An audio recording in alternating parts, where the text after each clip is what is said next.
दर्शक हो नमस्कार, शुभ सकाळ। आज 27 जून रोजी सकाळी 6ची उजनी अपडेट आपण या व्हिडिओच्या माध्यमातून पाहणार आहोत। खरं तर सोलापूर जिल्ह्यातील शेतकऱ्यांचं सातत्यानं या उजनी अपडेटकडे लक्ष आहे। हे आपल्या पाठीमागच्या जे काही व्हिडिओचे व्ह्यूज आहेत त्यावरून लक्षात येते, कारण उजनी धरणामधून सातत्यानं जे काही पाणी सोडलं जाते, वीर धरणातून पाणी येते, त्याचा परिणाम म्हणून उजनी धरणातलं जे काही पाणी सोडलं जाते त्याचा परिणाम हा भीमेचे पाणी पातळी वाढण्यावर झाला आहे आणि त्याचा थेट परिणाम हे नदीकाठच्या शेतकऱ्यांवरती होतोय। कारण आता लागणीचे दिवस आलेत, पेरणीचे दिवस आहेत आणि पावसाने या ठिकाणी सोलापूर जिल्ह्यामध्ये काही ठिकाणी ओढ दिली आहे, तेव्हा आता मोटरी सुरू कराव्या लागणार आहेत।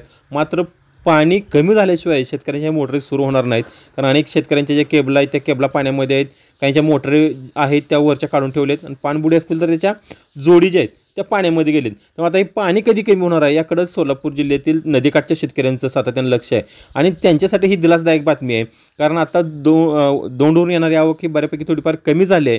आणि त्याहीपेक्षा महत्त्वाची बातमी म्हणजे उजनी धरणामधून जो काही पाठीमागच्या 4-5 दिवसापासून 10,000, 20,000, 30,000, 50,000 विसर्ग सोडण्यात येत होता, तो सुद्धा विसर्ग या ठिकाणी आता कमी करण्यात आला आहे। आज सकाळी 6ची अपडेट आपण पाहायला गेली तर दौंडची जी आवक आहे ती दौंडची आवक 9,936 क्युसेक, साधारण 10,000च्या आसपास दौंडची आवक आहे। मात्र उजनी धरणामधून जो काही विसर्ग सोडला जात होता तो बहुतांश पद्धतीने कमी करण्यात आला आहे आणि काल रात्री 10 वाजल्यापासून तो विसर्ग हा केवळ 5,000 क्युसेक्स इतका करण्यात आला आहे। आणि दुसरी महत्त्वाची बाब म्हणजे कॅनॉलच्या लोकांची मागणी होती की आम्हाला पाणी वाढवून दिलं पाहिजे, हेड टू टेल ते पाणी येत नाही आणि त्या दृष्टीनं धरण प्रशासनानं काल सकाळी 9 वाजल्यापासून कॅनॉलसाठी जो विसर्ग सोडला जात होता त्यामध्ये वाढ करण्यात येऊन तो 1,500 क्युसेक्स इतका कॅनॉलचा विसर्ग केला आहे। वीज निर्मितीसाठी 1600 क्युसेक्स आहे, बोगद्याचं पाणी या ठिकाणी सुरूच आहे, ते 900 क्युसेक्सनं सुरू आहे। अशा पद्धतीनं उजनी धरणातून जो काही विसर्ग जातोय तो केवळ 6,600 क्युसेक्स इतका जातोय। आणि उजनी धरणाची जर आपण टक्केवारी पाहायला गेली तर आज सकाळी 6 वाजता उजनी धरणाची टक्केवारी ही 69.45% इतका आहे, म्हणजे साधारण 70%च्या आसपास भरलं आहे।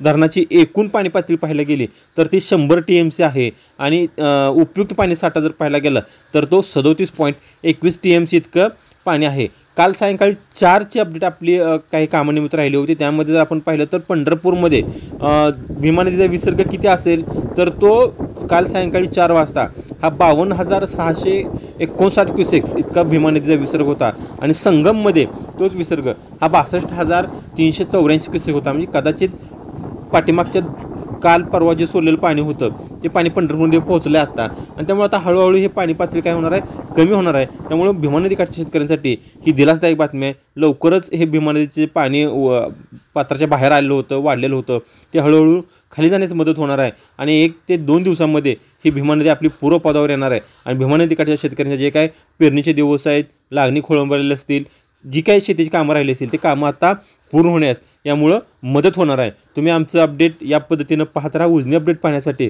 आमचं चॅनल लाईक करा, शेअर करा आणि सबस्क्राईब करा।